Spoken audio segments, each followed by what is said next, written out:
Yahyalılı Hacı Hasan Efendi Kuddise Sirruh Sohbetler 1.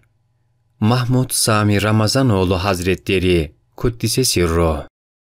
Tarih 1930.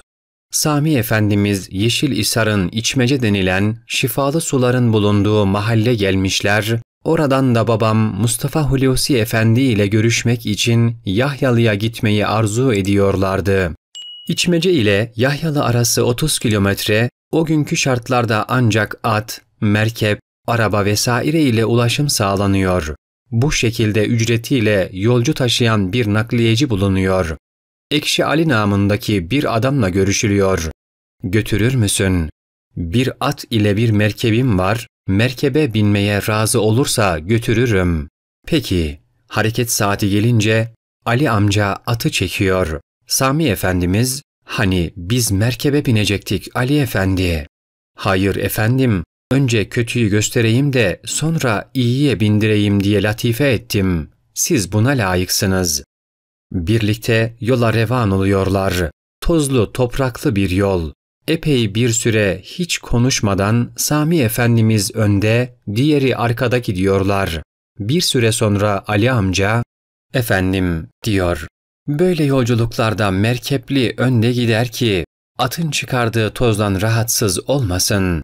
Sami Efendimiz, "Ya öyle mi Ali Efendi? Ben bilmiyordum. Buyurun öne geçin." "Hayır efendim, sizin gibi insanların ayak tozu bizim için şereftir.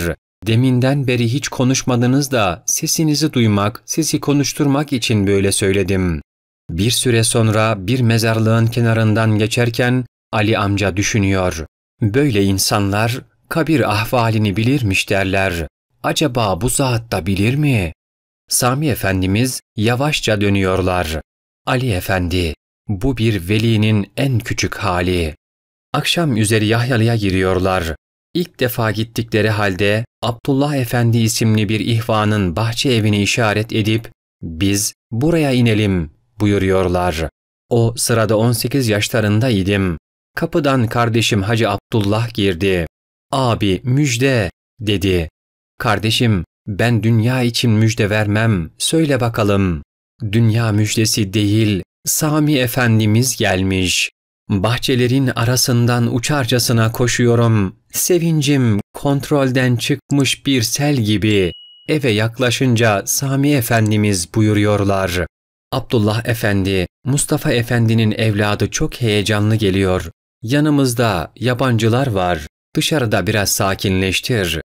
Sevgi ve hasretiyle yandığım Efendimizin mübarek ellerinden kemali edeple öptüm.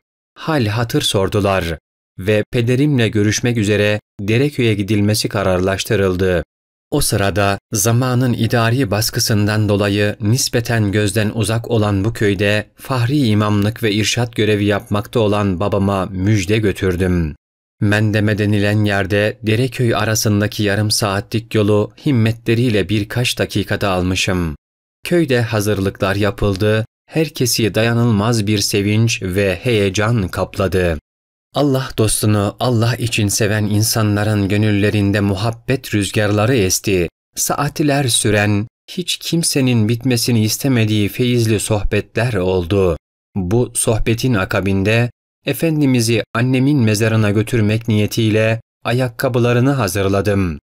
"Hayrola Hasan Efendi, annenizin kabrine mi gideceğiz?" buyurdular.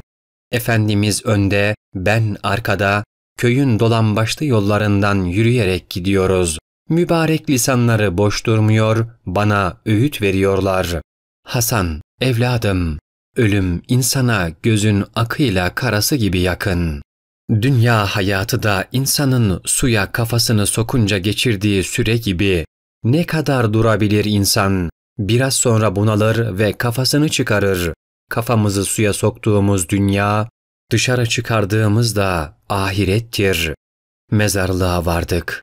Eliyle koymuş gibi annemin kabrinin başında durdu, okudu, dua buyurdu. Aynı zamanda keşif ehli olan babam daha sonra haber veriyor. "Vallahi Hasan, Sami Efendimizin okuyarak geçtiği hiçbir mezarda kabir azabı kalmadı. Annemin de bu ziyaretten son derece memnun olduğunu manen haber alıyoruz. Sohbet, muhabbet, füyuzat, adeta manevi bir bahar yaşadık o günlerde. Duygularımı ifade eden bir şiir yazmıştım. Babam güzelce yazdırıp Sami Efendimiz'e takdim etmek isteyince ben utancımdan kaçtım. Efendimizin hoşuna gitmiş, şiiri alıp ceplerine koymuşlar. Nihayet ayrılık vakti geldi. O günün imkanlarıyla postallı Osman katırla götürecekti Efendimiz'i. Hep beraber uğurladık ve ayrılık yaşları döktük. Yeşilhisar-Niğde yolundaki Höyük tren istasyonuna gidinceye kadar katıra 1 saat Efendimiz biniyor, vakti gelince hemen inip "Haydi Osman Efendi, 1 saatte siz binin" buyuruyorlarmış. Sami Efendimiz yaya yürürken binmek ne mümkün. Tabii edebinden binemiyormuş.